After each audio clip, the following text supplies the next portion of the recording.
ਹਾਂਜੀ ਦੋਸਤੋ, ਸਤਿ ਸ਼੍ਰੀ ਅਕਾਲ ਜੀ। ਮੈਂ ਰਮਨਦੀਪ ਸਿੰਘ ਇੱਕ ਵਾਰੀ ਫਿਰ ਹਾਜ਼ਰ ਹਾਂ ਤੁਹਾਡੇ ਆਪਣੇ ਚੈਨਲ ਰਮਨ ਇੰਸਟੀਚਿਊਟ ਤੇ। ਸੋ ਸਵਾਗਤ ਕਰਦਾ ਹਾਂ ਜੀ ਸਾਰਿਆਂ ਦਾ ਇੱਕ ਵਾਰ ਤੋਂ ਫਿਰ ਇਸ ਚੈਨਲ ਦੇ ਉੱਤੇ। ਸੋ ਵੀਡੀਓ ਸ਼ੁਰੂ ਕਰਨ ਤੋਂ ਪਹਿਲਾਂ ਰਿਕੁਐਸਟ ਹੈ ਕਿ ਜਿਹੜੇ ਵਿਦਿਆਰਥੀ ਇਸ ਚੈਨਲ ਦੇ ਪਹਿਲੀ ਵਾਰ ਆਏ ਨੇ ਉਹ ਚੈਨਲ ਨੂੰ ਸਬਸਕ੍ਰਾਈਬ ਕਰ ਲੈਣ ਅਤੇ ਨਾਲ ਹੀ ਬੈਲ ਆਈਕਨ 'ਤੇ ਕਲਿੱਕ ਕਰ ਲੈਣ ਤਾਂ ਜੋ ਤੁਹਾਨੂੰ ਆਉਣ ਵਾਲੀ ਲੇਟੈਸਟ ਵੀਡੀਓ ਜਿਹੜੀ ਉਹ ਸਭ ਤੋਂ ਪਹਿਲਾਂ ਮਿਲਦੀ ਰਹੇ। ਸੋ ਅੱਜ ਦੀ ਇਸ ਕਲਾਸ ਦੇ ਵਿੱਚ ਆਪਾਂ ਫਸਟ ਕਲਾਸ ਪਾ ਰਹੇ ਹੈਗੇ ਹਾਂ ਬਈ, ਜੋ ਕਿ NVS TGT ਜਿਹੜੀ ਸਾਡੀਆਂ ਪੋਸਟ ਆਈਆਂ ਨੇਗੀਆਂ, ਸੋ ਉਹਦੇ ਲਈ ਤੁਹਾਨੂੰ ਜਿਹੜਾ ਹੈਲਪਫੁਲ ਰਹੂਗਾ। ਸੋ ਉਸ 'ਤੇ ਅਸੀਂ ਫਸਟ ਟੌਪਿਕ ਇੰਡਸਟਰੀਅਲ ਰੈਵੋਲੂਸ਼ਨ ਜਿਹੜਾ ਹੈ, ਸੋ ਉਸ ਦੇ ਬਾਰੇ ਆਪਾਂ ਡਿਸਕਸ ਕਰਾਂਗੇ। 20 ਜਿਹੜੇ ਆਪਣੇ ਬਈ MCQ ਰਹਿਣਗੇ, ਸੋ ਕਾਫੀ ਇੰਪੋਰਟੈਂਟ ਜਿਹੜੇ ਇਹ ਰਹਿਣਗੇ, ਕੰਟੈਂਪਰੇਰੀ ਵਰਡ ਦੇ ਵਿੱਚੋਂ ਇਹ ਆਉਂਦੇ ਹੈਗੇ ਆ। ਜੇ ਅਸੀਂ ਗੱਲ ਕਰੀਏ ਪੂਰੇ ਹੀ ਸਿਲੇਬਸ ਦੀ, ਤਾਂ ਪੂਰਾ ਹੀ ਸਿਲੇਬਸ ਜਿਹੜਾ ਆਲਮੋਸਟ ਉਹ ਵਰਡ ਦੀ ਹਿਸਟਰੀ ਦੇ ਵਿੱਚ ਆਉਂਦਾ ਹੈ। ਬਾਕੀ ਜੀਓਗ੍ਰਾਫੀ, ਇਕਨੋਮਿਕਸ ਅਤੇ ਪੋਲੀਟੀਕਲ ਸਾਇੰਸ ਦਾ ਹੈ। ਸੋ ਸਾਰਿਆਂ ਨੂੰ ਆਪਾਂ 1 ਬਾਏ 1 ਜਿਹੜੇ MCQ ਉਹ ਡਿਸਕਸ ਕਰਾਂਗੇ। ਸੋ ਉਸ ਲਈ ਤੁਸੀਂ ਇਹ ਕਲਾਸਿਸ ਜਿਹੜੀਆਂ ਦੇਖਦੇ ਰਹੋ। ਔਰ ਇਸ ਕਲਾਸ ਦੇ ਵਿੱਚ ਆਪਾਂ ਮੀਡੀਅਮ ਜਿਹੜੇ 2 ਵਰਤਾਂਗੇ ਬਈ। ਸੋ ਇੱਕ ਤਾਂ ਇੰਗਲਿਸ਼ ਮੀਡੀਅਮ ਦੇ ਨਾਲ ਤੁਹਾਨੂੰ ਨਾਲ ਦਿੱਤਾ ਹੋਊਗਾ ਅਤੇ ਪੰਜਾਬੀ ਦੇ ਵਿੱਚ ਜਿਹੜੀ ਆਪਣੀ ਸਪੀਕਿੰਗ ਆ ਉਹ ਰਹੇਗੀ। ਠੀਕ ਹੈ ਜੀ।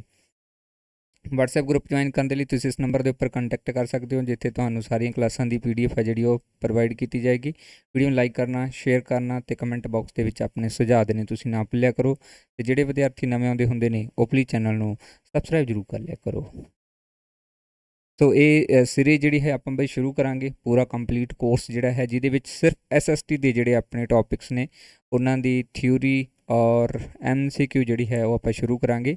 ਨਾਲ ਹੀ ਜਿਹੜੇ ਹੈ ਬਈ ਉਸ 'ਤੇ ਆਪਾਂ ਟੈਸਟ ਸੀਰੀਜ਼ ਜਿਹੜੀ ਹੈ ਉਸ ਨੂੰ ਵੀ ਰੱਖਾਂਗੇ, ਜਿਹਦੇ ਵਿੱਚ 10 ਤੋਂ 15 ਟੈਸਟ ਜਿਹੜੇ ਆਪਾਂ ਪੂਰੇ ਸਿਲੇਬਸ 'ਤੇ ਬਣਾਵਾਂਗੇ। ਇਸ ਤੋਂ ਇਲਾਵਾ ਜਿਹੜਾ ਹੈ ਟੌਪਿਕ ਵਾਈਜ਼ ਜਿਹੜੇ ਟੈਸਟ ਉਹ ਰਹਿਣਗੇ, ਜੋ ਕਿ ਤੁਹਾਨੂੰ ਐਪ ਦੇ ਉੱਪਰ ਆਪਾਂ ਪ੍ਰੋਵਾਈਡ ਕਰਾਂਗੇ।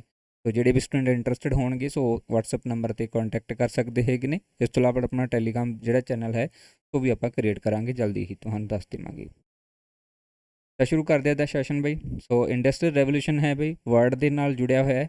ਉਹਦਾ ਫਸਟ ਕੁਐਸਚਨ ਰਹੇਗਾ, ਉਦਯੋਗਿਕ ਕ੍ਰਾਂਤੀ ਦਾ ਆਰੰਭ ਸਭ ਤੋਂ ਪਹਿਲਾਂ ਕਿਸ ਦੇਸ਼ ਦੇ ਵਿੱਚ ਹੋਇਆ ਸੀਗਾ। ਸੋ ਇੰਡਸਟਰੀਅਲ ਰੈਵੋਲੂਸ਼ਨ ਜਿਹੜਾ ਹੈ, ਯਾਨੀ ਕਿ ਜਿਹੜੀਆਂ ਉਦਯੋਗਿਕ, ਜਿਹਦੇ ਵਿੱਚ ਕੱਪੜਾ ਉਦਯੋਗ ਹੋ ਗਿਆ, ਪੈਟਰੋਲੀਅਮ ਹੋ ਗਿਆ, ਜਾਂ ਇਸ ਤੋਂ ਇਲਾਵਾ ਹੋਰ ਜਿਹੜੇ ਸਟਰਕਚਰ ਹੈ ਇਹਨਾਂ ਦੀ ਹੋਂਦ ਜਾਂ ਇਹਨਾਂ ਦਾ ਸਭ ਤੋਂ ਪਹਿਲਾਂ ਜਿਹੜਾ ਆਰੰਭ ਹੈ ਉਹ ਕਿਹੜੇ ਦੇਸ਼ ਦੇ ਵਿੱਚ ਹੋਇਆ ਸੀਗਾ। ਬ੍ਰਿਟੇਨ ਦੇ ਵਿੱਚ ਹੋਇਆ, ਫਰਾਂਸ ਦੇ ਵਿੱਚ ਹੋਇਆ, ਜਾਪਾਨ ਦੇ ਵਿੱਚ ਹੋਇਆ, ਜਾਂ ਸੋਵੀਅਤ ਸੰਘ ਦੇ ਵਿੱਚ ਹੋਇਆ। ਸੋਵੀਅਤ ਸੰਘ ਨੂੰ ਰੂਸ ਦੇ ਨਾਮ ਨਾਲ ਵੀ ਜਾਣਿਆ ਜਾਂਦਾ ਹੈ, ਇਹ ਜ਼ਰੂਰ ਯਾਦ ਰੱਖਿਓ। ਸੋ ਉਦਯੋਗਿਕ ਕ੍ਰਾਂਤੀ ਦੇ ਲਈ ਜੇਕਰ ਆਪਾਂ ਗੱਲ ਕਰੀਏ ਤਾਂ ਸਭ ਤੋਂ ਪਹਿਲੇ ਸਥਾਨ ਦੇ ਉੱਪਰ ਜਿੱਥੇ ਸਭ ਤੋਂ ਪਹਿਲੀ ਵਾਰ ਸ਼ੁਰੂਆਤ ਹੁੰਦੀ ਹੈ ਉਦਯੋਗਿਕ ਇੰਡਸਟਰੀਅਲ ਰੈਵੋਲੂਸ਼ਨ ਦੀ, ਸੋ ਇਹ ਹੁੰਦੀ ਹੈ ਬ੍ਰਿਟੇਨ ਦੇ ਵਿੱਚ। ਬ੍ਰਿਟੇਨ ਦੇ ਵਿੱਚ ਇਹ ਆਰੰਭ ਹੁੰਦਾ ਹੈ ਸਾਲ 1760 ਤੋਂ ਲੈ ਕੇ 1840 ਦੇ ਵਿੱਚ। ਓਕੇ, 1800 ਜੇ ਗੱਲ ਕਰੀਏ 20 ਤੋਂ 40 ਦੇ ਦੌਰਾਨ ਇਹ ਬੜੇ ਸਿਖਰਾਂ 'ਤੇ ਪਹੁੰਚ ਚੁੱਕਿਆ ਸੀ। ਬਟ ਸ਼ੁਰੂਆਤ ਜਿਹੜੀ ਆਰੰਭ ਜਿਹੜਾ ਹੁੰਦਾ ਹੈ ਉਹ 1760 ਦੇ ਵਿੱਚ ਹੁੰਦਾ ਹੈ, ਜਿੱਥੋਂ ਇੰਡਸਟਰੀਅਲ ਰੈਵੋਲੂਸ਼ਨ ਦੀ ਸ਼ੁਰੂਆਤ ਹੁੰਦੀ ਹੈ। ਔਰ ਇਹਦੇ ਨਾਲ ਹੀ ਯਾਦ ਰੱਖਿਓ ਕਿ ਇਸ ਇੰਡਸਟਰੀਅਲ ਰੈਵੋਲੂਸ਼ਨ ਦੇ ਵਿੱਚ ਸਭ ਤੋਂ ਜਿਹੜਾ ਪ੍ਰਮੁੱਖ ਯੋਗਦਾਨ ਜਿਹੜਾ ਰਹਿੰਦਾ ਹੈ ਉਹ ਕਾਟਨ ਟੈਕਸਟਾਈਲ ਦਾ ਰਹਿੰਦਾ ਹੈਗਾ, ਕਿਉਂਕਿ ਇਸੇ ਤੋਂ ਹੀ ਸ਼ੁਰੂਆਤ ਹੁੰਦੀ ਹੈਗੀ ਉਦਯੋਗਾਂ ਦੀ। ਅਤੇ ਫਿਰ ਇਸ ਤੋਂ ਬਾਅਦ ਤਾਂ ਬਈ ਤੁਹਾਨੂੰ ਪਤਾ ਹੀ ਆ, ਲੋਹੇ ਦੀ ਖੋਜ ਹੈ ਨਾ, ਲੋਹੇ ਤੋਂ ਜਿਹੜਾ ਪ੍ਰੋਡਕਟ ਬਣਨੇ ਸ਼ੁਰੂ ਹੁੰਦੇ ਹੈਗੇ ਆ, ਕਾਪਰ ਤੋਂ ਪ੍ਰੋਡਕਟ ਬਣਨੇ ਸ਼ੁਰੂ ਹੁੰਦੇ ਆ, ਹੋਰ ਬਹੁਤ ਸਾਰੀਆਂ ਧਾਤਾਂ ਤੋਂ ਮਿਲ ਕੇ ਜਿਹੜਾ ਹੈ ਲੋਹਾ ਇਸਪਾਤ ਉਦਯੋਗ ਜਿਹੜਾ ਹੈ ਉਹ ਸ਼ੁਰੂ ਹੁੰਦਾ ਹੈ। ਬਟ ਸਭ ਤੋਂ ਪਹਿਲਾਂ ਕੱਪੜੇ ਦੇ ਉਦਯੋਗ ਤੋਂ ਸ਼ੁਰੂਆਤ ਹੁੰਦੀ ਹੈ 1760 ਤੋਂ ਲੈ ਕੇ 1840 ਦੇ ਦਰਮਿਆਨ। ਨੈਕਸਟ ਹੈ, ਉਦਯੋਗਿਕ ਕ੍ਰਾਂਤੀ ਨੇ ਸਭ ਤੋਂ ਪਹਿਲਾਂ ਕਿਸ ਉਦਯੋਗ ਨੂੰ ਪ੍ਰਭਾਵਿਤ ਕੀਤਾ। ਸੋ ਸੂਤੀ ਕੱਪੜੇ ਨੂੰ ਪ੍ਰਭਾਵਿਤ ਕੀਤਾ, ਖੇਤੀਬਾੜੀ ਨੂੰ ਪ੍ਰਭਾਵਿਤ ਕੀਤਾ, ਲੋਹਾ ਅਤੇ ਕੋਇਲਾ ਨੂੰ ਜਿਹੜਾ ਪ੍ਰਭਾਵਿਤ ਕੀਤਾ, ਜਾਂ ਫਿਰ ਪਰਿਵਾਹਨ ਜਿਹਨੂੰ ਕਿ ਟਰਾਂਸਪੋਰਟੇਸ਼ਨ ਕਹਿੰਦੇ ਆ, ਇਸ ਨੂੰ ਪ੍ਰਭਾਵਿਤ ਕੀਤਾ। ਪਹਿਲਾਂ ਹੀ ਗੱਲ ਕਰ ਚੁੱਕੇ ਹਾਂ ਕਿ ਜਦੋਂ ਵੀ ਇੰਗਲੈਂਡ ਦੇ ਵਿੱਚ ਕ੍ਰਾਂਤੀ ਜਿਹੜੀ ਸ਼ੁਰੂ ਹੋਈ ਸੀਗੀ 1760 ਦੇ ਵਿੱਚ, ਉਸ ਦੌਰਾਨ ਸਭ ਤੋਂ ਪ੍ਰਮੁੱਖ ਜਿਹੜਾ ਉਦਯੋਗ ਸੀਗਾ ਉਹ ਕਾਟਨ ਟੈਕਸਟਾਈਲ ਹੀ ਸੀਗਾ, ਜਾਣੀ ਕਿ ਸੂਤੀ ਕੱਪੜਾ ਉਦਯੋਗ ਸੀ। ਉਹਦੇ ਵਿੱਚ ਹੀ ਇੰਪਰੂਵਮੈਂਟ ਕੀਤੀ ਗਈ ਸੀਗੀ, ਜਿੱਥੋਂ ਜਿਹੜੀ ਹੈ ਇਹਦੀ ਸ਼ੁਰੂਆਤ ਹੁੰਦੀ ਹੈਗੀ। ਅਤੇ ਇਸੇ ਸ਼ੁਰੂਆਤ ਦੇ ਨਾਲ ਹੀ ਬਈ ਹੋਰ ਉਦਯੋਗ, ਖੇਤੀਬਾੜੀ ਦੇ ਵਿੱਚ ਵੀ ਉੱਨਤੀ ਆਉਣੀ ਸ਼ੁਰੂ ਹੁੰਦੀ ਹੈ, ਲੋਹਾ ਅਤੇ ਇਸਪਾਤ ਉਦਯੋਗ ਦੇ ਵਿੱਚ ਵੀ ਉੱਨਤੀ ਹੁੰਦੀ ਹੈ, ਟਰਾਂਸਪੋਰਟੇਸ਼ਨ ਦੇ ਵਿੱਚ ਵੀ ਜਿਹੜੀ ਉੱਨਤੀ ਹੁੰਦੀ ਹੈ। ਇਸ ਲਈ ਆਰੰਭਕ ਜੇ ਗੱਲ ਕਰੀਏ ਤਾਂ ਆਰੰਭਕ ਜਿਹੜਾ ਹੈ ਉਹ ਸੂਤੀ ਕੱਪੜਾ ਹੁੰਦਾ ਹੈ, ਕਾਟਨ ਟੈਕਸਟਾਈਲ ਹੁੰਦਾ ਹੈ। ਇੱਥੋਂ ਸ਼ੁਰੂਆਤ ਹੁੰਦੀ ਹੈਗੀ ਆ ਉਦਯੋਗਿਕ ਕ੍ਰਾਂਤੀ ਦੀ। ਓਕੇ, ਇਸ ਨੇ ਸਭ ਤੋਂ, ਇਸ ਉਦਯੋਗਿਕ ਕ੍ਰਾਂਤੀ ਨੇ ਸਭ ਤੋਂ ਪਹਿਲਾਂ ਜਿਹੜਾ ਪ੍ਰਭਾਵਿਤ ਕੀਤਾ ਸੋ ਉਹ ਵੀ ਸੂਤੀ ਕੱਪੜੇ ਉਦਯੋਗ ਨੂੰ ਕੀਤਾ ਸੀ। ਨੈਕਸਟ ਹੈ ਜੀ 3 ਨੰਬਰ ਕੁਐਸਚਨ, ਉਦਯੋਗਿਕ ਕ੍ਰਾਂਤੀ ਸ਼ਬਦ ਸਭ ਤੋਂ ਪਹਿਲਾਂ ਪ੍ਰਯੋਗ ਕੀਤਾ ਗਿਆ। ਸੋ ਫੈਡਰਿਕ ਐਜਲਸ ਦੇ ਦੁਆਰਾ ਕੀਤਾ ਗਿਆ, ਜਾਰਜ ਮਿਸਲੀ ਦੇ ਦੁਆਰਾ ਕੀਤਾ ਗਿਆ, ਬਲਾਕੀ ਦੇ ਦੁਆਰਾ ਕੀਤਾ ਗਿਆ, ਜਾਂ ਇਹਨਾਂ ਦੇ ਵਿੱਚੋਂ ਕਿਸੇ ਨੇ ਵੀ ਜਿਹੜਾ ਹੈ ਇਹ ਸ਼ਬਦ ਪ੍ਰਯੋਗ ਨਹੀਂ ਕੀਤਾ ਗਿਆ। ਇੰਡਸਟਰੀਅਲ ਰੈਵੋਲੂਸ਼ਨ ਜਿਹੜਾ ਹੈ ਇਹ ਬਈ ਦੋ ਸ਼ਬਦਾਂ ਤੋਂ ਹੈ, ਇੱਕ ਇੰਡਸਟਰੀਅਲ ਤੇ ਇੱਕ ਰੈਵੋਲੂਸ਼ਨ। ਇੰਡਸਟਰੀਜ਼ ਮੀਨ ਤੁਹਾਨੂੰ ਪਤਾ ਉਦਯੋਗ, ਕਿ ਉਦਯੋਗਾਂ ਦੇ ਵਿੱਚ ਉન્નਤੀ ਹੋਈ ਹੈ, ਉਹਨਾਂ ਦੇ ਵਿੱਚ ਵਾਧਾ ਹੋਇਆ, ਇੰਪਰੂਵਮੈਂਟ ਹੋਈ, ਇਸੇ ਚੀਜ਼ ਨੂੰ ਹੀ ਰੈਵੋਲੂਸ਼ਨ ਕਹਿੰਦਾ ਹੈ। ਰੈਵੋਲੂਸ਼ਨ ਦਾ ਮਤਲਬ ਹੈ ਕਿ ਇੱਕਦਮ ਗਰੋਥ ਕਰਨੀ। ਓਕੇ, ਇੱਕਦਮ ਗਰੋਥ ਕਰਨ ਨੂੰ ਜਿਹੜਾ ਆਪਾਂ ਕਹਿ ਦਿੰਦੇ ਹੈਗੇ ਕਿ ਰੈਵੋਲੂਸ਼ਨ। ਔਰ ਉਦਯੋਗਿਕ ਕ੍ਰਾਂਤੀ ਸ਼ਬਦ ਦੀ ਸਭ ਤੋਂ ਪਹਿਲੀ ਵਾਰ ਜਿਹੜੀ ਵਰਤੋਂ ਕੀਤੀ ਗਈ ਸੀ ਉਹ ਬਲਾਕੇ ਦੇ ਦੁਆਰਾ ਕੀਤੀ ਗਈ ਸੀ। ਸੋ ਇਹ ਪਹਿਲਾ ਪਰਸਨ ਸੀਗਾ ਜਿਹਨੇ ਇੰਡਸਟਰੀਅਲ ਰੈਵੋਲੂਸ਼ਨ ਸ਼ਬਦ ਦਾ ਪ੍ਰਯੋਗ ਕੀਤਾ ਸੀ। ਨੈਕਸਟ ਹੈ 4 ਨੰਬਰ, ਉਦਯੋਗਿਕ ਕ੍ਰਾਂਤੀ ਦੇ ਸਮੇਂ ਬ੍ਰਿਟੇਨ ਦੇ ਵਿੱਚ ਕਿਸ ਦਾ ਸ਼ਾਸਨ ਸੀਗਾ ਬਈ। ਸੋ ਜਦੋਂ ਉਦਯੋਗਿਕ ਕ੍ਰਾਂਤੀ ਬ੍ਰਿਟੇਨ ਦੇ ਵਿੱਚ ਸ਼ੁਰੂ ਹੋਈ ਤਾਂ ਉਸ ਸਮੇਂ ਜਾਰਜ ਪਹਿਲੇ ਦਾ ਸ਼ਾਸਨ ਸੀ, ਜਾਂ ਜਾਰਜ ਦੂਜੇ ਦਾ ਸੀ, ਜਾਰਜ ਤੀਜੇ ਦਾ ਸੀ, ਜਾਂ ਫਿਰ ਜਾਰਜ ਚੌਥਾ। ਸਾਰਿਆਂ ਨੂੰ ਹੀ ਪਤਾ ਹੈ ਕਿ ਬਈ ਇੰਗਲੈਂਡ ਦੇ ਵਿੱਚ ਜਾਂ ਬ੍ਰਿਟੇਨ ਦੇ ਵਿੱਚ ਜਿਹੜਾ ਹੈ ਉੱਥੇ ਰਾਜਾ ਜਾਂ ਰਾਣੀ ਜਿਹੜੀ ਹੈ ਉਹ ਸ਼ਾਸਨ ਕਰਦੇ ਹੈਗੇ ਨੇਗੇ। ਠੀਕ ਹੈ, ਸੋ ਇਹ ਸਾਰੇ ਰਾਜਿਆਂ ਦੇ ਨਾਮ ਨੇਗੇ। ਸੋ ਜਦੋਂ ਉਦਯੋਗਿਕ ਕ੍ਰਾਂਤੀ ਆਈ ਸੀਗੀ ਉੱਥੇ ਬਈ ਤਾਂ ਉਸ ਸਮੇਂ ਦੇ ਵਿੱਚ ਉੱਥੇ ਜਾਰਜ ਤੀਜਾ ਜਿਹੜਾ ਹੈ ਉਹਦਾ ਸ਼ਾਸਨ ਕਾਲ ਚੱਲ ਰਿਹਾ ਸੀਗਾ। ਓਕੇ, ਜਾਰਜ ਤੀਜਾ ਜਿਹੜਾ ਸੀਗਾ ਬਈ ਇਹਦਾ ਸ਼ਾਸਨ ਕਾਲ ਜਿਹੜਾ ਹੈ ਉਹ 1760 ਤੋਂ ਲੈ ਕੇ 1820 ਦੇ ਦਰਮਿਆਨ ਦਾ ਹੈ। ਇੰਨੇ ਸਮੇਂ ਤੱਕ ਜਿਹੜਾ ਹੈ ਉਹ ਜਾਰਜ ਤੀਜਾ ਹੀ ਇਸ ਦੇ ਉੱਪਰ ਜਿਹੜਾ ਸ਼ਾਸਨ ਕਰ ਰਿਹਾ ਸੀ। ਨਾਲ ਹੀ ਹੋਰ ਪੁਆਇੰਟ ਨੋਟ ਕਰ ਲਿਓ ਕਿ ਇਹਦੀ ਜਿਹੜੀ ਤਾਜਪੋਸ਼ੀ ਹੈ, ਕੋਰੋਨੇਸ਼ਨ ਜਿਹੜੀ ਹੈ ਬਈ ਉਹ ਕਦੋਂ ਕੀਤੀ ਗਈ ਸੀਗੀ, ਤੇ ਕੀਤੀ ਗਈ ਸੀਗੀ 22 ਸਤੰਬਰ 1760।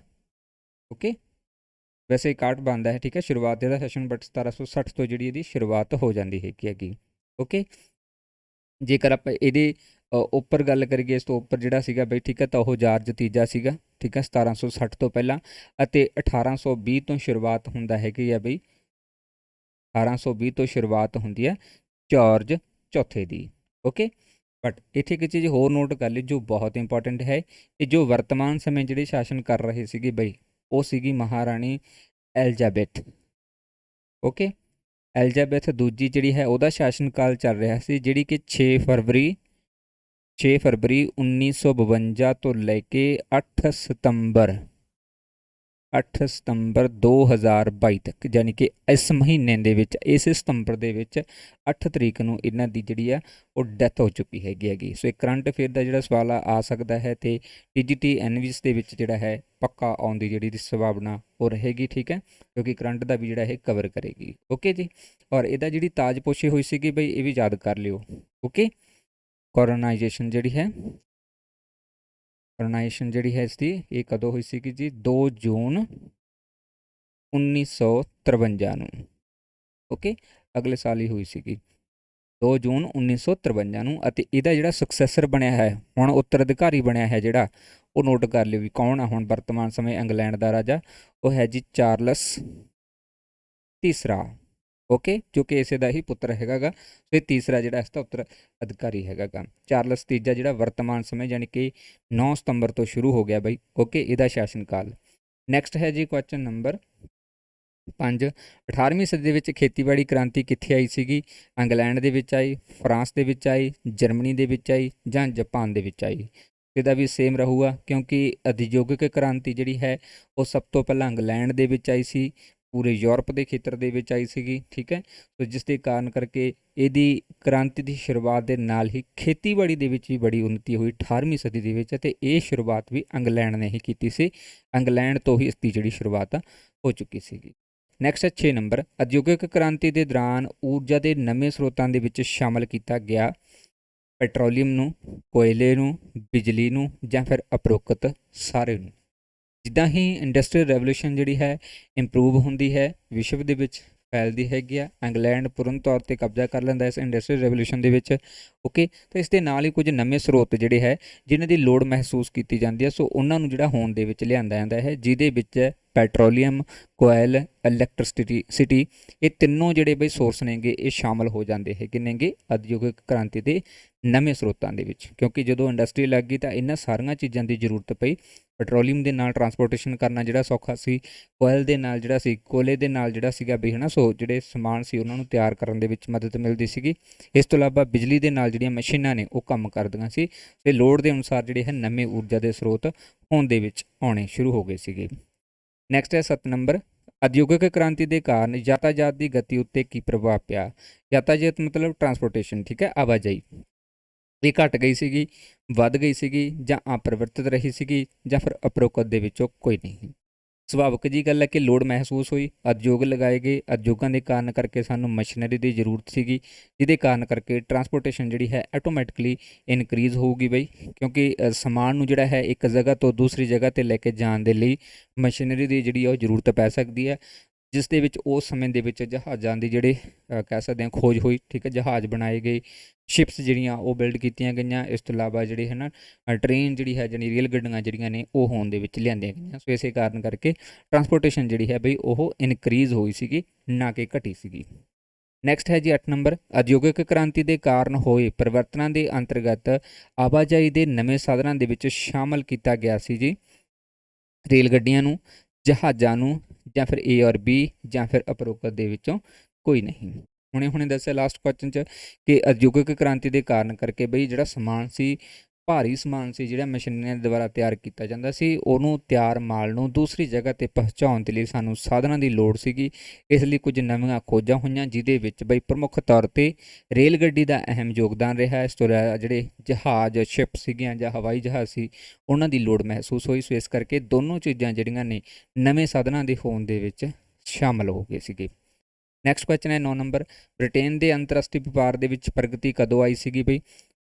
1780 ਤੋਂ ਲੈ ਕੇ 1820 ਤੱਕ, 1785 ਤੋਂ ਲੈ ਕੇ 1898 ਤੱਕ, 1790 ਤੋਂ ਲੈ ਕੇ 1800 ਤੱਕ, ਜਾਂ 1895 ਤੋਂ ਲੈ ਕੇ 1850 ਤੱਕ। ਸੋ ਬ੍ਰਿਟੇਨ ਦੇ ਅੰਤਰਰਾਸ਼ਟਰੀ ਵਪਾਰ ਦੀ ਗੱਲ ਕੀਤੀ ਗਈ ਹੈ ਕਿ ਇੰਟਰਨੈਸ਼ਨਲ ਟ੍ਰੇਡ ਹੈ ਜਿਹੜਾ ਉਹ ਕਦੋਂ ਪ੍ਰੋਗਰੈਸ ਹੋਇਆ ਬਈ? ਸੋ ਇਹ ਸਾਲ 1780 ਤੋਂ ਲੈ ਕੇ 1820 ਦੇ ਦੌਰਾਨ ਬੜੀ ਸਪੀਡ ਦੇ ਨਾਲ ਜਿਹੜਾ ਹੈ ਬਈ ਇਨਕਰੀਜ਼ ਹੋਇਆ, ਕਿਉਂਕਿ ਇਹਨੇ ਤਕਰੀਬਨ ਸਾਰੇ ਦੇਸ਼ਾਂ ਦੇ ਵਿੱਚ ਆਪਣੀਆਂ ਕੰਪਨੀਆਂ ਭੇਜ ਦਿੱਤੀਆਂ, ਜਿਹਨੂੰ ਈਸਟ ਇੰਡੀਆ ਕੰਪਨੀ ਦੇ ਨਾਲ ਕਿਹਾ ਜਾਂਦਾ ਹੈ ਨਾ। ਸੋ ਭਾਰਤ ਦੇ ਵਿੱਚ ਵੀ ਈਸਟ ਇੰਡੀਆ ਕੰਪਨੀ ਜਿਹੜੀ ਪਹੁੰਚੀ, ਜਿਹਦਾ ਮੇਨ ਮਕਸਦ ਸੀਗਾ ਭਾਰਤ ਦੇ ਵਿੱਚ ਆ ਕੇ ਵਪਾਰ ਕਰਨਾ, ਪਰ ਬਾਅਦ ਦੇ ਵਿੱਚ ਆ ਕੇ ਇਹਨਾਂ ਨੇ ਸਾਨੂੰ ਗੁਲਾਮੀ ਬਣਾ ਲਿੱਤਾ ਸੀ। ਸੋ ਸਾਰੇ ਦੇਸ਼ਾਂ ਦੇ ਵਿੱਚ ਕਿਤੇ ਨਾ ਕਿਤੇ ਇਹਨਾਂ ਨੇ ਜਿਹੜੀ ਆਪਣੀਆਂ ਕੰਪਨੀਆਂ ਉਹ ਭੇਜ ਦਿੱਤੀਆਂ। ਨੈਕਸਟ ਹੈ, ਉਦਯੋਗਿਕ ਕ੍ਰਾਂਤੀ ਦੇ ਕਾਰਨ ਹੋਏ ਬਦਲਾਵਾਂ ਦੇ ਵਿੱਚ ਸੰਮਤਾਂ ਦਾ ਸਥਾਨ ਕਿਸ ਨੇ ਲੈ ਲਿਆ ਸੀਗਾ? ਉਦਯੋਗਪਤੀਆਂ ਨੇ ਲੈ ਲਿਆ ਸੀ, ਬੁਰਜੂਆਂ ਨੇ ਲੈ ਲਿਆ ਸੀਗਾ, ਜਾਂ ਫਿਰ ਏ ਔਰ ਬੀ ਨੇ, ਜਾਂ ਫਿਰ ਉਪਰੋਕਤ ਚੋਂ ਕੋਈ ਨਹੀਂ। ਉਦਯੋਗਿਕ ਕ੍ਰਾਂਤੀ ਦੇ ਦੌਰਾਨ ਕੀ ਹੋਇਆ ਕਿ ਜਿਹੜੇ ਸੰਮਤ ਸੀਗੇ ਬਈ, ਸੰਮਤ ਉਹ ਸੀਗੇ ਜਿਹੜੇ ਕਿ ਜ਼ਮੀਨ ਦੇ ਮਾਲਕ ਹੁੰਦੇ ਸੀਗੇ ਪਹਿਲਾਂ ਬਈ, ਜਿਨ੍ਹਾਂ ਕੋਲੇ ਬਹੁਤ ਵੱਡੀ ਮਾਤਰਾ ਦੇ ਵਿੱਚ ਜ਼ਮੀਨ ਹੁੰਦੀ ਸੀਗੀ, ਪੈਸਾ ਹੁੰਦਾ ਸੀਗਾ, ਠੀਕ ਹੈ। ਬਟ ਜਿਵੇਂ ਹੀ ਜਿਹੜੀ ਕਹਿ ਸਕਦੇ ਹਾਂ ਰੈਵੋਲੂਸ਼ਨ ਹੁੰਦਾ ਹੈ ਬਈ, ਇੰਡਸਟਰੀਅਲ ਰੈਵੋਲੂਸ਼ਨ ਹੁੰਦਾ ਹੈ, ਤਾਂ ਉਸੇ ਦੇ ਨਾਲ ਇਹਨਾਂ ਦੀ ਸਥਿਤੀ ਕਮਜ਼ੋਰ ਹੋ ਗਈ ਅਤੇ ਉਹਨਾਂ ਦੀ ਜਗ੍ਹਾ 'ਤੇ ਨਵਾਂ ਸਿਸਟਮ ਆਇਆ, ਜਿਹਦੇ ਵਿੱਚ ਉਦਯੋਗਪਤੀ ਹੋ ਗਏ, ਵਰਜੂਆਂ ਨੇ ਜਿਹੜਾ ਹੈ ਆਪਣਾ ਸਥਾਨ ਬਣਾ ਲਿੱਤਾ ਅਤੇ ਸੰਮਤਾਂ ਦੀ ਜਿਹੜੀ ਹੈ ਸਮਾਪਤੀ ਕਰ ਦਿੱਤੀ, ਯਾਨੀ ਕਿ ਇਸ ਨੂੰ ਖਤਮ ਕਰ ਦਿੱਤਾ, ਫਿਊਡਲ ਲਾਰਡਸ ਨੂੰ, ਠੀਕ ਹੈ, ਜੋ ਕਿ ਜੱਦੀ ਇੱਕ ਸਿਸਟਮ ਹੁੰਦਾ ਸੀਗਾ। ਬਟ ਹੁਣ ਕੋਈ ਵੀ ਜਿਹੜਾ ਇਹਦੇ ਵਿੱਚ ਇੰਪਰੂਵ ਕਰ ਸਕਦਾ ਸੀ। ਨੈਕਸਟ ਹੈ ਜੀ 11 ਨੰਬਰ, ਉਦਯੋਗਿਕ ਕ੍ਰਾਂਤੀ ਦੇ ਦੌਰਾਨ ਇੰਗਲੈਂਡ ਦੇ ਵਿੱਚ ਮਸ਼ੀਨਾਂ ਅਤੇ ਕੁੱਲ ਪੁਰਜਿਆਂ ਦਾ ਜਿਹੜਾ ਹੜ੍ਹ ਆ ਗਿਆ, ਇਹ ਕਿਸ ਦੇ ਸ਼ਬਦ ਸੀਗੇ? ਟੀ.ਐਸ. ਇੰਸਟਨ ਦੇ ਸੀਗੇ, ਪਾਲਮੰਤੂ ਦੇ ਸੀਗੇ, ਐਰਿਕ ਹਬਮਾਸ ਦੇ ਸੀਗੇ, ਹਾਬਸਬਾਮ ਦੇ ਸੀਗੇ, ਜਾਂ ਫਿਰ ਉਪਰੋਕਤ ਸਾਰਿਆਂ ਦੇ ਹੀ? ਤੇ ਕਰੈਕਟ ਆਨਸਰ ਦਾ ਬਈ ਸਾਰੇ ਹੀ ਨੇ। ਇਹਨਾਂ ਸਾਰਿਆਂ ਨੇ ਹੀ ਜਿਹੜੇ ਸ਼ਬਦ ਪ੍ਰਯੋਗ ਕੀਤੇ ਸੀਗੇ ਬਈ, ਜਦੋਂ ਕਹਿੰਦੇ ਕ੍ਰਾਂਤੀ ਆਈ, ਉਦਯੋਗਿਕ ਕ੍ਰਾਂਤੀ ਆਈ, ਤਾਂ ਜਿਹੜੇ ਇੰਗਲੈਂਡ ਦੀਆਂ ਮਸ਼ੀਨਾਂ ਦੇ ਵਿੱਚ ਵੀ ਇੱਕ ਤਰ੍ਹਾਂ ਦੀ ਜਿਹੜੇ ਕਹਿੰਦੇ ਹੜ੍ਹ ਆ ਗਿਆ, ਅਤੇ ਇਸ ਤੋਂ ਇਲਾਵਾ ਉਹਦੇ ਜਿਹੜੇ ਪੁਰਜੇ ਸੀ, ਕਿਉਂਕਿ ਸੁਭਾਵਿਕ ਜੀ ਗੱਲ ਹੈ, ਜੇ ਪੁਰਜੇ ਹੋਣਗੇ ਤਾਂ ਹੀ ਜਿਹੜਾ ਕਹਿ ਸਕਦੇ ਹੈਗੇ ਕਿ ਇੰਡਸਟਰੀ ਉਸ ਤੋਂ ਵੱਡੀਆਂ ਮਸ਼ੀਨਾਂ ਹੋਣ ਦੇ ਵਿੱਚ ਲਿਆਵੇਗੀ। ਸੋ ਇਸ ਕਰਕੇ ਇਹਨਾਂ ਦੋਨਾਂ ਚੀਜ਼ਾਂ ਦੇ ਵਿੱਚ ਬੜੀ ਤੇਜ਼ੀ ਦੇ ਨਾਲ ਵਾਧਾ ਹੋਇਆ, ਔਰ ਹੜ੍ਹ ਦੇ ਰੂਪ ਦੇ ਵਿੱਚ ਜਿਹੜਾ ਇਹ ਹੋਣ 'ਚ ਆਇਆ। ਸੋ ਇਹ ਤਿੰਨੇ ਜਿਹੜੇ ਰਾਈਟਰ ਨੇ ਇਹਨਾਂ ਨੇ ਇਹ ਸ਼ਬਦ ਪ੍ਰਯੋਗ ਕੀਤੇ ਸੀ। ਨੈਕਸਟ ਹੈ ਜੀ 12 ਨੰਬਰ, 17ਵੀਂ ਸਦੀ ਦੇ ਵਿੱਚ ਬ੍ਰਿਟੇਨ ਦੀ ਰਾਜਨੀਤਿਕ ਸਥਿਤੀ ਕੀ ਸੀਗੀ? ਇਹ ਸਥਿਰ ਸੀਗੀ, ਸੰਤੁਲਿਤ ਸੀਗੀ, ਜਾਂ ਫਿਰ ਏ ਔਰ ਬੀ ਸੀ, ਜਾਂ ਫਿਰ ਉਪਰੋਕਤ 'ਚੋਂ ਕੋਈ ਨਹੀਂ। ਸੋ 17ਵੀਂ ਸਦੀ ਦੇ ਦੌਰਾਨ ਬ੍ਰਿਟੇਨ ਦੀ ਜਿਹੜੀ ਰਾਜਨੀਤਿਕ ਸਥਿਤੀ ਸੀਗੀ ਬਈ, ਸੋ ਇਹ ਸੀਗੀ ਉਸ ਸਮੇਂ ਦੇ ਵਿੱਚ ਸਥਿਰ ਸੀਗੀ, ਸਟੇਬਲ ਬਣੀ ਹੋਈ ਸੀਗੀ, ਸੰਤੁਲਿਤ ਸੀਗੀ, ਬੈਲੈਂਸ ਜਿਹੜੀ ਉਹ ਕੀਤੀ ਹੋਈ ਸੀਗੀ ਨਾ। ਇਹ ਤੁਸੀਂ ਸਾਰੇ ਜਾਣਦੇ ਹੋ। ਜੇ ਸਥਿਰ ਜਾਂ ਬੈਲੈਂਸ 'ਚ ਸੀਗੀ ਤਾਂ ਇਸੇ ਕਰਕੇ ਹੀ ਇਹਨਾਂ ਨੇ ਬਾਕੀ ਦੇਸ਼ਾਂ ਦੇ ਉੱਪਰ ਰਾਜ ਕੀਤਾ। ਜੇਕਰ ਇਹ ਸਥਿਰ ਨਾ ਹੁੰਦੀ ਤਾਂ ਇਹਨਾਂ ਦਾ ਆਪਦਾ ਹੀ ਸਿਸਟਮ ਜਿਹੜਾ ਉਹ ਖਰਾਬ ਰਹਿਣਾ ਸੀ ਨਾ। ਬਟ ਸਥਿਰ ਹੋਣ ਕਾਰਨ ਕਰਕੇ ਇਹਨਾਂ ਨੇ ਬਾਕੀ ਦੇ ਦੇਸ਼ਾਂ ਦੇ ਉੱਪਰ ਫੋਕਸ ਕੀਤਾ। ਨੈਕਸਟ ਹੈ ਜੀ 18ਵੀਂ ਸਦੀ ਦੇ ਵਿੱਚ ਇੰਗਲੈਂਡ ਦੇ ਵਿੱਚ ਹੋਏ ਆਰਥਿਕ ਪਰਿਵਰਤਨਾਂ ਨੂੰ ਕਿਸ ਨਾਮ ਨਾਲ ਜਾਣਿਆ ਜਾਂਦਾ ਹੈ? ਖੇਤੀਬਾੜੀ ਕ੍ਰਾਂਤੀ ਦੇ ਨਾਲ, ਸਫੇਦ ਕ੍ਰਾਂਤੀ ਦੇ ਨਾਲ, ਕਾਲੀ ਕ੍ਰਾਂਤੀ ਦੇ ਨਾਲ, ਜਾਂ ਫਿਰ ਬਲੂ ਰੈਵੋਲੂਸ਼ਨ ਜਾਨੀ ਨੀਲੀ ਕ੍ਰਾਂਤੀ ਦੇ ਨਾਲ? 18ਵੀਂ ਸਦੀ ਦੇ ਵਿੱਚ ਇੰਗਲੈਂਡ ਦੇ ਵਿੱਚ ਜਿਹੜੀ ਆਰਥਿਕ ਪਰਿਵਰਤਨ ਹੋਏ ਬਈ, ਇਸ ਸਾਰੇ ਨੂੰ ਨਾਮ ਦਿੱਤਾ ਗਿਆ ਸੀ ਖੇਤੀਬਾੜੀ ਕ੍ਰਾਂਤੀ, ਯਾਨੀ ਕਿ ਐਗਰੀਕਲਚਰ ਰੈਵੋਲੂਸ਼ਨ। ਓਕੇ, ਇਸ ਨੂੰ ਸਾਡੇ ਇੰਡੀਆ ਦੇ ਵਿੱਚ ਜਾਂ ਵਿਸ਼ਵ ਦੇ ਵਿੱਚ ਵੀ ਜੇਕਰ ਆਪਾਂ ਗੱਲ ਕਰੀਏ ਨਾ, ਐਗਰੀਕਲਚਰ ਦੇ ਵਿੱਚ ਪ੍ਰੋਡਕਸ਼ਨ ਨੂੰ ਲੈ ਕੇ ਵਾਧਾ ਹੋਇਆ ਜਿਹੜਾ, ਇਸ ਨੂੰ ਗ੍ਰੀਨ ਰੈਵੋਲੂਸ਼ਨ ਕਿਹਾ ਜਾਂਦਾ ਹੈ। ਇਹ ਤੁਸੀਂ ਸਾਰੇ ਹੀ ਜਾਣਦੇ ਹੋ ਨਾ, ਗ੍ਰੀਨ ਰੈਵੋਲੂਸ਼ਨ ਕਿਹਾ ਜਾਂਦਾ ਹੈਗਾ, ਜਿਹਦੇ ਵਿੱਚ ਐਗਰੀਕਲਚਰ ਦੀ ਪ੍ਰੋਡਕਸ਼ਨ ਦੇ ਵਿੱਚ ਵਾਧਾ ਕੀਤਾ ਜਾਂਦਾ ਹੈ। ਠੀਕ ਹੈ ਜੀ।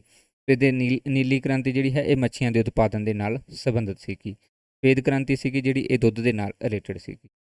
ਨੈਕਸਟ ਹੈ ਜੀ 14 ਨੰਬਰ, ਕਿਸਾਨਾਂ ਤੇ ਚਾਰਾਵਾਹ ਤੇ ਪਸ਼ੂ ਪਾਲਕਾਂ ਨੂੰ ਹੋਰ ਖੇਤਰਾਂ ਦੇ ਵਿੱਚ ਜਾਣ ਦੇ ਲਈ ਮਜਬੂਰ ਹੋਣਾ ਪਿਆ ਸੀ, ਜਿਸ ਦਾ ਕਾਰਨ ਕੀ ਸੀਗਾ? ਰਾਜਨੀਤਿਕ ਖੇਤਰ ਦੇ ਵਿੱਚ ਪਰਿਵਰਤਨ ਹੋਏ, ਸਮਾਜਿਕ ਖੇਤਰ ਦੇ ਵਿੱਚ ਪਰਿਵਰਤਨ ਹੋਏ, ਭੂਗੋਲਿਕ ਖੇਤਰ ਦੇ ਵਿੱਚ ਪਰਿਵਰਤਨ ਹੋਏ, ਜਾਂ ਖੇਤੀਬਾੜੀ ਖੇਤਰ ਦੇ ਵਿੱਚ ਪਰਿਵਰਤਨ ਹੋਏ।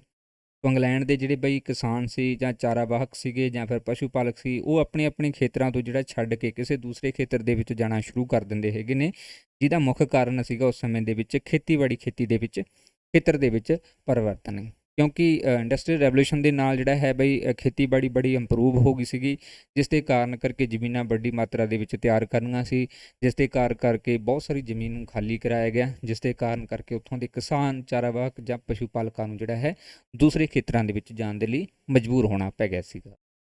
ਨੈਕਸਟ ਹੈ ਜੀ 15 ਨੰਬਰ, ਇੰਗਲੈਂਡ ਦੇ ਵਿੱਚ ਬੰਦਰਗਾਹਾਂ ਦਾ ਨਿਰਮਾਣ ਸਰਲਤਾਪੂਰਵਕ ਕਰ ਲਿਆ ਗਿਆ ਕਿਉਂਕਿ ਉਹ ਸਮੁੰਦਰ ਦੇ ਨਾਲ ਘਿਰਿਆ ਹੋਇਆ ਸੀਗਾ, ਪਹਾੜਾਂ ਦੇ ਨਾਲ ਭਰਿਆ ਹੋਇਆ ਸੀਗਾ, ਜਾਂ ਦਰਖਤਾਂ ਦੇ ਨਾਲ ਪੂਰਨ ਸੀਗਾ, ਜਾਂ ਫਿਰ ਉਪਰੋਕਤ ਦੇ ਵਿੱਚੋਂ ਕੋਈ ਨਹੀਂ। ਸੋ ਸਹੀ ਆਨਸਰ ਇਹਦਾ ਇਹ ਰਹੂਗਾ ਬਈ ਜਿੱਥੇ ਵੀ ਪੋਰਟਸ ਹੋਣਗੀਆਂ, ਜਿੱਥੇ ਵੀ ਬੰਦਰਗਾਹਾਂ ਹੋਣਗੀਆਂ, ਸੁਭਾਵਿਕ ਜੀ ਗੱਲ ਹੈ ਕਿ ਉੱਥੇ ਸਮੁੰਦਰ ਹੋਊਗਾ, ਹੈ ਨਾ। ਸੋ ਸਮੁੰਦਰ ਦੇ ਕਿਨਾਰੇ ਦੇ ਉੱਪਰ ਹੀ ਬੰਦਰਗਾਹਾਂ ਬਣਦੀਆਂ ਨੇ, ਔਰ ਇੰਗਲੈਂਡ ਜਿਹੜਾ ਹੈ ਉਹ ਚਾਰੋਂ ਤਰਫ ਤੋਂ ਪਾਣੀ ਦੇ ਨਾਲ ਘਿਰਿਆ ਹੋਇਆ ਹੈ, ਜਿਹਦੇ ਕਾਰਨ ਕਰਕੇ ਇਹਦੇ ਚਾਰੋਂ ਤਰਫ ਜਿਹੜੀਆਂ ਬਹੁਤ ਹੀ ਪ੍ਰਸਿੱਧ ਜਿਹੜੀਆਂ ਹੈ ਨਾ ਕਹਿ ਸਕਦੇ ਹਾਂ ਬੰਦਰਗਾਹਾਂ ਨੇ, ਔਰ ਇਹਨਾਂ ਬੰਦਰਗਾਹਾਂ ਤੋਂ ਜਿਹੜਾ ਹੈ ਇਹ ਵਪਾਰ USA ਦੇ ਨਾਲ ਵੀ ਕਰਦੇ ਰਹੇ ਆ, ਏਸ਼ੀਆ ਦੇ ਨਾਲ ਵੀ ਕਰਦੇ ਰਹੇ ਹੈਗੇ ਨੇ ਨਾ, ਅਫਰੀਕਾ ਦੇ ਨਾਲ ਵੀ ਕਰਦੇ ਰਹੇ ਨੇ। ਸੋ ਇਹੀ ਮੇਨ ਕਾਰਨ ਹੈ ਕਿ ਇਹਨਾਂ ਨੇ ਬਾਕੀ ਦੇ ਸਾਰੇ ਦੇਸ਼ਾਂ ਤੱਕ ਆਪਣਾ ਸਮਾਨ ਪ੍ਰੋਡਕਟ ਜਿਹੜੇ ਉਹ ਤਿਆਰ ਕਰਕੇ ਭੇਜੇ। ਨੈਕਸਟ ਹੈ 16 ਨੰਬਰ, ਇੰਗਲੈਂਡ ਦੇ ਵਿੱਚ ਨਦੀਆਂ ਦੁਆਰਾ ਲਿਆਂਦਾ ਜਾਂ ਲੈ ਜਾਣ ਵਾਲਾ ਮਾਲ ਸਮੁੰਦਰੀ ਤੱਟ ਜਹਾਜ਼ਾਂ ਤੱਕ ਆਸਾਨੀ ਤੱਕ ਪਹੁੰਚਾਇਆ ਜਾਂਦਾ ਸੀ, ਜਿਸ ਦਾ ਮੁੱਖ ਕਾਰਨ ਸੀਗਾ ਬਈ ਸਿੱਲੀ ਜਲਵਾਯੂ, ਪਰਿਵਾਹਨ ਸੁਵਿਧਾ, ਦਰਖਤਾਂ ਦੀ ਅਧਿਕਤਾ, ਜਾਂ ਫਿਰ ਨਦੀਆਂ ਦੇ ਕਿਨਾਰੇ ਸਮੁੰਦਰ ਦੇ ਨਾਲ ਜੁੜੇ ਹੋਏ ਸੀਗੇ। ਇਹਦਾ ਮੇਨ ਕਾਰਨ ਕੀ ਸੀਗਾ ਬਈ ਕਿ ਜਿੱਥੇ ਨਦੀਆਂ ਹੋਣਗੀਆਂ ਸਮੁੰਦਰ ਦੇ ਨਾਲ ਜੁੜੀਆਂ ਹੋਣਗੀਆਂ ਤਾਂ ਉੱਥੋਂ ਜਿਹੜਾ ਹੈ ਸਮਾਨ ਨੂੰ ਇੱਕ ਥਾਂ ਤੋਂ ਦੂਸਰੀ ਜਗ੍ਹਾ 'ਤੇ ਲੈ ਕੇ ਜਾਣਾ ਸੌਖਾ ਹੈ, ਅਤੇ ਇਹਦੇ ਵਿੱਚ ਸ਼ਬਦ ਪ੍ਰਯੋਗ ਵੀ ਕੀਤਾ ਗਿਆ ਹੈ ਨਦੀਆਂ ਦੇ ਦੁਆਰਾ। ਤਾਂ ਨਦੀਆਂ ਜੇਕਰ ਸਮੁੰਦਰ ਤੱਕ ਜਾਂਦੀਆਂ ਹੋਣਗੀਆਂ ਤਦ ਹੀ ਅਸੀਂ ਕਹਿ ਸਕਦੇ ਹਾਂ ਕਿ ਉਸ ਰਾਹੀਂ ਵਪਾਰ ਕੀਤਾ ਜਾ ਸਕਦਾ ਹੈ। ਜੇਕਰ ਇਹ ਨਦੀਆਂ ਸਮੁੰਦਰ ਤੱਕ ਨਹੀਂ ਜਾਂਦੀਆਂ ਤਾਂ ਉਸ ਦੇ ਲਈ ਸਾਨੂੰ ਜਿਹੜੇ ਹੋਰ ਟਰਾਂਸਪੋਰਟੇਸ਼ਨ ਸਾਧਨ ਜਿਹੜੇ ਆ ਉਹ ਪ੍ਰਯੋਗ ਕਰਨੇ ਪੈਂਦੇ ਹੈਗੇ ਆ। ਨੈਕਸਟ ਹੈ ਜੀ 17 ਨੰਬਰ, ਬ੍ਰਿਟੇਨ ਦੇ ਵਿੱਚ ਜਹਾਜ਼ ਨਿਰਮਾਣ ਦਾ ਕਾਰਜ ਤੇਜ਼ੀ ਦੇ ਨਾਲ ਹੋਇਆ ਕਿਉਂਕਿ ਕੋਇਲਾ ਖੇਤਰ ਸਮੁੰਦਰ ਤੱਟ ਦੇ ਨਜ਼ਦੀਕ ਸਥਿਤ ਸੀਗਾ, ਸ਼ੀਸ਼ਾ ਤਾਂਬਾ ਬਹੁਤ ਮਿਲਦਾ ਸੀਗਾ, ਤਿੰਨ ਅਧਿਕ ਮਾਤਰਾ ਦੇ ਵਿੱਚ ਉਪਲਬਧ ਸੀਗਾ, ਜਾਂ ਸਸਤੇ ਮਜ਼ਦੂਰ ਮਿਲ ਜਾਂਦੇ ਸੀਗੇ। ਇਹਦਾ ਕਰੈਕਟ ਆਨਸਰ ਹੈ ਬਈ ਕੋਇਲਾ ਖੇਤਰ ਜਿਹੜਾ ਹੈ ਸਮੁੰਦਰ ਦੇ ਨਜ਼ਦੀਕ ਸਥਿਤ ਸੀਗਾ, ਜਿਸ ਦੇ ਕਾਰਨ ਕਰਕੇ ਬ੍ਰਿਟੇਨ ਦੇ ਵਿੱਚ ਜਹਾਜ਼ ਨਿਰਮਾਣ ਜਿਹੜਾ ਹੈ ਉਹ ਤੇਜ਼ੀ ਦੇ ਨਾਲ ਵਿਕਸਿਤ ਹੋਇਆ, ਕਿਉਂਕਿ ਜਹਾਜ਼ ਜਿਹੜੇ ਉਸ ਸਮੇਂ ਦੀ ਗੱਲ ਕਰੀਏ ਤਾਂ ਸ਼ਿਪ ਬਿਲਡਿੰਗ ਜਿਹੜੀਆਂ ਉਹ ਜ਼ਿਆਦਾ ਹੁੰਦੀਆਂ ਸੀ, ਜਾਣੀ ਸਮੁੰਦਰੀ ਜਹਾਜ਼ ਜ਼ਿਆਦਾ ਬਣਾਏ ਜਾਂਦੇ ਸੀਗੇ, ਅਤੇ ਨਜ਼ਦੀਕ ਸਮੁੰਦਰ ਹੋਣ ਕਾਰਨ ਕਰਕੇ ਇਸ ਨੂੰ ਬਣਾਉਣਾ ਆਸਾਨ ਹੋ ਗਿਆ ਸੀਗਾ ਕੋਇਲਾ ਖੇਤਰ ਦੇ ਵਿੱਚ। ਓਕੇ, ਨੈਕਸਟ ਹੈ ਜੀ 18 ਨੰਬਰ, ਬ੍ਰਿਟੇਨ ਦੇ ਵਿੱਚ ਉਦਯੋਗਿਕ ਕ੍ਰਾਂਤੀ ਦੇ ਵਿਕਾਸ ਦੇ ਵਿੱਚ ਪੂੰਜੀ ਦੀ ਉਪਲਬਧਤਾ ਵੀ ਇੱਕ ਮੁੱਖ ਕਾਰਨ ਸੀ, ਕਿਉਂਕਿ ਪੂੰਜੀ ਦਾ ਉਪਯੋਗ ਉਤਪਾਦਕ ਕਾਰਜਾਂ ਦੇ ਵਿੱਚ ਹੁੰਦਾ ਸੀਗਾ, ਬੈਂਕ ਵਿਦੇਸ਼ਾਂ ਦੇ ਵਿੱਚ ਕਰਜ਼ ਉਪਲਬਧ ਕਰਾਉਂਦੀ ਸੀਗੀ, ਖੇਤੀਬਾੜੀ ਉੱਤੇ ਅਧਿਕ ਧਿਆਨ ਦਿੱਤਾ ਜਾਂਦਾ ਸੀ, ਜਾਂ ਉਦਯੋਗਾਂ ਦਾ ਵਿਕਾਸ ਤੇਜ਼ੀ ਦੇ ਨਾਲ ਹੋਇਆ ਸੀਗਾ। ਸੋ ਬ੍ਰਿਟੇਨ ਦੇ ਵਿੱਚ ਉਦਯੋਗਿਕ ਕ੍ਰਾਂਤੀ ਦੇ ਵਿਕਾਸ ਦੇ ਵਿੱਚ ਪੂੰਜੀ ਦੀ ਉਪਲਬਧਤਾ ਜਿਹੜੀ ਹੈ, ਯਾਨੀ ਕਿ ਪੂੰਜੀ ਦੀ ਇੱਕ ਮਹੱਤਤਾ ਰਹੀ ਹੈ, ਕਿਉਂਕਿ ਇਸ ਦੇ ਨਾਲ ਜਿਹੜਾ ਹੈ ਬਈ ਪੂੰਜੀ ਦਾ ਉਪਯੋਗ ਉਤਪਾਦਕ ਕਾਰਜਾਂ ਦੇ ਵਿੱਚ ਹੁੰਦਾ ਸੀ, ਯਾਨੀ ਕਿਸੇ ਵੀ ਇੰਡਸਟਰੀ ਨੂੰ ਲਗਾਉਣ ਦੇ ਲਈ, ਉਸ ਤੋਂ ਪ੍ਰੋਡਕਟ ਤਿਆਰ ਕਰਨ ਦੇ ਲਈ ਜਿੰਨਾ ਪੈਸਾ ਚਾਹੀਦਾ ਸੀ, ਜਿੰਨੀ ਪੂੰਜੀ ਚਾਹੀਦੀ ਸੀ, ਉਹ ਸਾਰੀ ਅਵੇਲੇਬਲ ਸੀਗੀ। ਸੋ ਉੱਥੋਂ ਜਿਹੜਾ ਇਹ ਤਿਆਰ ਕਰ ਲੈਂਦੇ ਹੁੰਦੇ ਸੀਗੇ। ਓਕੇ, ਨੈਕਸਟ ਹੈ ਜੀ 19 ਨੰਬਰ, ਬ੍ਰਿਟੇਨ ਦੇ ਵਿੱਚ ਬੈਂਕ ਆਫ ਇੰਗਲੈਂਡ ਦੀ ਸਥਾਪਨਾ ਕਦੋਂ ਹੋਈ? ਸੋ ਬ੍ਰਿਟੇਨ ਦੇ ਵਿੱਚ ਬੈਂਕ ਆਫ ਇੰਗਲੈਂਡ ਦੀ ਸਥਾਪਨਾ 1694 'ਚ ਹੋਈ, 1695 'ਚ ਹੋਈ, 1696 'ਚ ਹੋਈ, ਜਾਂ ਫਿਰ 1698 ਦੀ। ਕਰੈਕਟ ਆਨਸਰ ਇਸ ਦਾ 1694 ਦੇ ਵਿੱਚ ਜਿਹੜੀ ਹੈ ਬਈ ਬੈਂਕ ਆਫ ਇੰਗਲੈਂਡ ਦੀ ਸਥਾਪਨਾ ਹੋਈ। ਐਗਜ਼ੈਕਟ ਡੇਟ ਜੇਕਰ ਪੁੱਛ ਲੈਂਦੇ ਹੈਗੇ ਤਾਂ 27 ਜੁਲਾਈ 1694 ਨੂੰ ਹੋਂਦ ਦੇ ਵਿੱਚ ਆਈ ਸੀਗੀ। ਇਹ ਲੰਡਨ ਦੇ ਵਿੱਚ ਜਿਹੜੀ ਸਥਿਤ ਹੈ, ਇਸ ਦੀ ਹੈੱਡਕੁਆਟਰ ਜਿਹੜਾ ਹੈ ਜੋ ਕਿ ਇੰਗਲੈਂਡ ਦੇ ਵਿੱਚ ਉਸ ਸਥਾਨ ਵਿਖੇ ਇਸ ਦਾ ਹੈੱਡਕੁਆਟਰ ਹੈ। ਨੈਕਸਟ ਹੈ ਜੀ 20 ਨੰਬਰ, ਸਨ 1784 ਦੇ ਵਿੱਚ ਇੰਗਲੈਂਡ ਵਿੱਚ ਪ੍ਰਾਂਤਕ ਬੈਂਕਾਂ ਦੀ ਜਿਹੜੀ ਸੰਖਿਆ ਹੈ ਉਹ ਕਿੰਨੀ ਸੀਗੀ ਬਈ? 75 ਸੀਗੀ, 100 ਸੀ, ਜਾਂ 200 ਸੀ, ਜਾਂ ਫਿਰ 210 ਸੀ।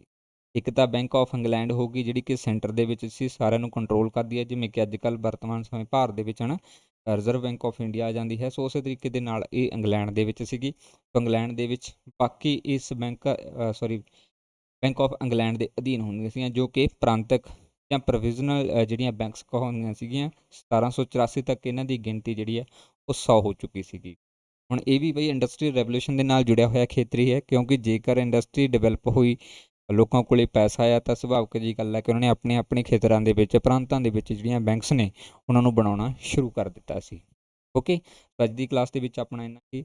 ਉਮੀਦ ਹੈ ਕਿ ਸੈਸ਼ਨ ਤੁਹਾਡੇ ਲਈ ਸਾਰਿਆਂ ਲਈ ਹੈਲਪਫੁਲ ਰਹੂਗਾ। ਅਗਰ ਜ਼ਿਆਦਾ ਸਟੂਡੈਂਟ ਜਿਹੜੇ ਹੈ ਕਿ ਜੁਆਇਨ ਕਰਨਗੇ ਤਾਂ ਆਪਾਂ ਇਸ ਨੂੰ ਵਧੀਆ ਤਰੀਕੇ ਦੇ ਨਾਲ ਹੋਰ ਇੰਪਰੂਵ ਕਰਕੇ ਵਧੀਆ ਥਿਊਰੀ ਅਕੋਰਡਿੰਗ ਜਿਹੜੀਆਂ ਕਲਾਸਿਸ ਉਹ ਸ਼ੁਰੂ ਕਰ ਦੇਵਾਂਗੇ। ਇਹ ਬੈਚ ਆਪਣਾ ਕੰਪਲੀਟ ਹੋ ਜਾਊਗਾ।